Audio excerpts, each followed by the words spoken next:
Welcome to the ultimate countdown of the top 10 best villains in Ninjago. From cunning masterminds to terrifying forces of nature, Ninjago has given us some unforgettable bad guys who keep the ninja on their toes. Whether they're manipulating time, unleashing ancient evils, or plotting revenge, these villains bring drama, excitement, and some of the most intense battles in the series. In this video, we'll break down what makes each of these villains so iconic and why they earned their spot on this list, so get ready to dive into the dark side of Ninjago and discover who truly rules as the best villain of all time. Number 10. Lord Raz. A true menace with a terrifying presence, Lord Raz is one of the most underrated villains in Ninjago. His imposing design and thunderous voice command fear the moment he steps on screen. But it's not just brute force, yet there's a deeper layer to him. He's shrouded in mystery, and his motivations are far more complex than they first appear. In Season 2 of Ninjago Dragons Rising, Raz proves himself to be a true threat. The way he manipulates Jay into trusting him shows just how cunning he really is. And his obsession with freeing the Forbidden Five isn't just about power, it's about unlocking ancient chaos. What makes Lord Raz stand out is that perfect blend of intimidation, intellect, and mystique. He might not be as flashy as some of the other villains on this list, but he earns his place through sheer presence and a narrative that leaves you wanting to know more. Number 9. The Time Twins, Acronix and Crux. These two are the definition of chaos. The Time Twins brought a whole new level of danger to Ninjago in Season 7, and right from the start, they proved they weren't messing around. Acronix in particular steals the spotlight. His cocky, unpredictable nature combined with deadly combat skills made that opening fight against the ninja unforgettable. There's something truly eerie about the way the twins manipulate time, bending reality to their will and staying one step ahead. Unlike other villains who had twisted justifications, these two are evil through and through, and they love it. Their plan to rewrite history and rule all of time showed just how dangerous they could be if left unchecked. And let's be honest, Acronix's attitude, his humor mixed with malice, makes him the fan favorite of the duo. Together, the Time Twins are a ticking bomb, and they definitely earned their spot on this list. Number 8. Pythor. Sly, ruthless, and always one step ahead, Pythor is the definition of a classic Ninjago villain. In Season 1, he showed just how dangerous he could be, uniting the Serpentine tribes and unleashing the Great Devourer in a move that nearly destroyed all of Ninjago. He wasn't just evil, he was calculated, charismatic, and driven by pure revenge. Then in Season 3, his return was just as menacing, slithering back into the story with a chilling sense of purpose. Even in Season 4, where he played more of a behind-the-scenes role, his presence still added weight. What makes Pythor so unforgettable is how committed he is to chaos.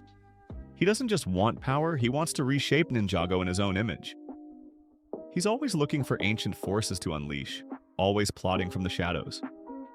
Whether he's leading armies or whispering from the dark, Pythor proves that true evil doesn't always roar.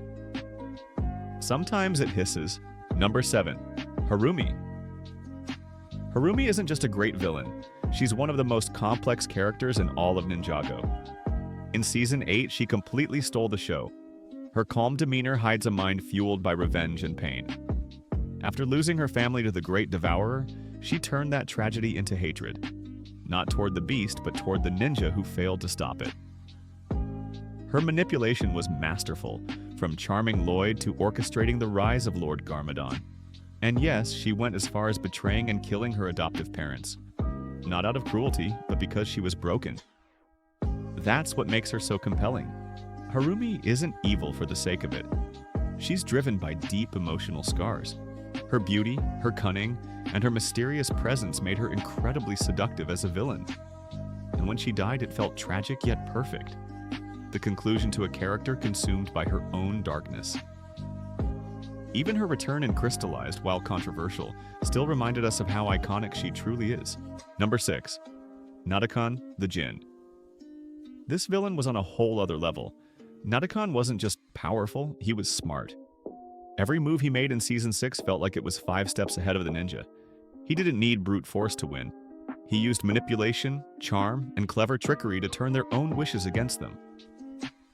One by one, he isolated the ninja, twisting their words until they accidentally wished themselves out of existence.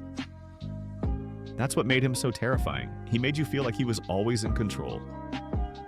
His plan to rebuild his floating kingdom and marry Nia to gain infinite wishes showed just how far he was willing to go. And all the while, he kept his calm, charismatic composure, never breaking a sweat. Nadakhan played with his enemies like pieces on a chessboard, and by the time they realized what was happening, it was already too late. He wasn't just a villain, he was a mastermind, and that's what earns him the number 6 spot. Number 5, the Overlord, the embodiment of pure evil, literally. The Overlord isn't just another villain, he's the ultimate dark force in the Ninjago universe. Every time he appears, the stakes are sky high. In Season 2, he gave us one of the most legendary final battles ever. Golden Lloyd versus the Overlord, light against shadow. For its time, that moment was absolutely unforgettable.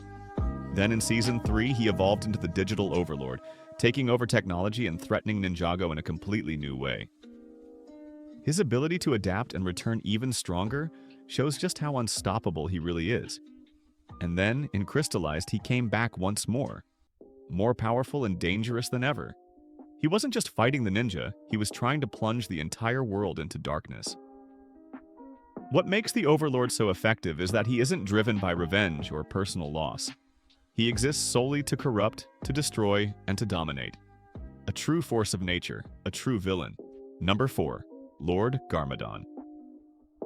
The most iconic figure in Ninjago's history, Garmadon is the perfect blend of power, tragedy, and transformation. Once a loving father and brother, he was consumed by darkness and turned into the very villain he was destined to fight.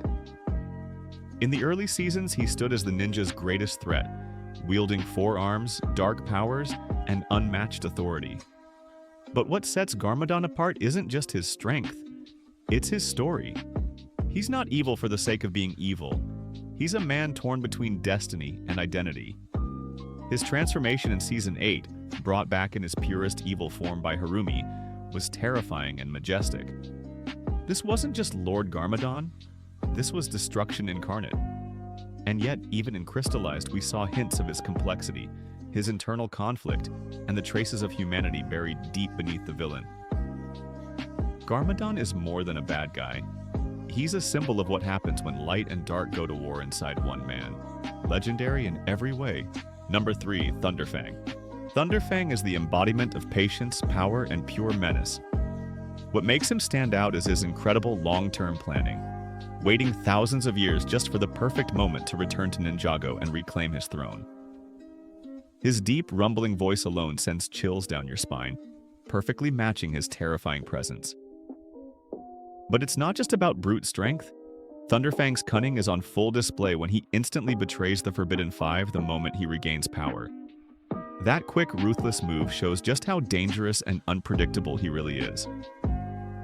Unlike many villains who rely on overwhelming force, Thunderfang combines strategy, intimidation, and a burning hunger for revenge that spans centuries. His legacy is one of darkness, patiently waiting to consume Ninjago once again. Thunderfang isn't just a villain, he's an ancient force you never want to underestimate. Number 2, Master Chen. Master Chen is pure chaos incarnate. A villain who doesn't need a reason to stir up trouble. What makes him so unforgettable is his massive ego and his complete disregard for anything but himself. He puts his own ambitions above family, loyalty, or honor, and his constant scheming is fueled by nothing more than a love for drama and destruction. Whether it's manipulating the ninja or unleashing dark magic, Chen thrives on chaos for chaos's sake. His role in the best season was a highlight. He always knows how to shake things up and keep everyone on edge. Villains like Master Chen remind us that sometimes evil doesn't need a deep backstory or tragic motive. Sometimes it's just about pure, unfiltered badness. And that makes him a fascinating and entertaining force to watch. Number 1, Morrow. At the top of our list is Morrow, the perfect villain who combines power, pain, and passion in a way that's impossible to ignore. His story is one of heartbreak.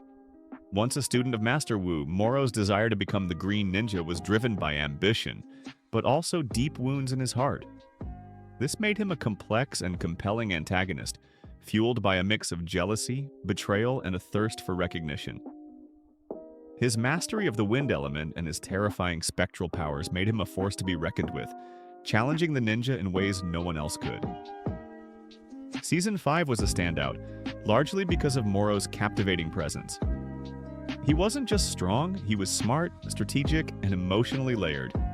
And his tragic death only cemented his legacy as one of the most memorable villains in Ninjago history. Morrow isn't just a bad guy, he's a story of lost dreams and the price of power. And that's the list. Ninjago has had some truly amazing villains over the years, and each one brought something unique to the story. Let me know in the comments who your favorite villain is, or if you think someone else deserved a spot. Thanks for watching. Don't forget to like, subscribe, and I'll catch you in the next one.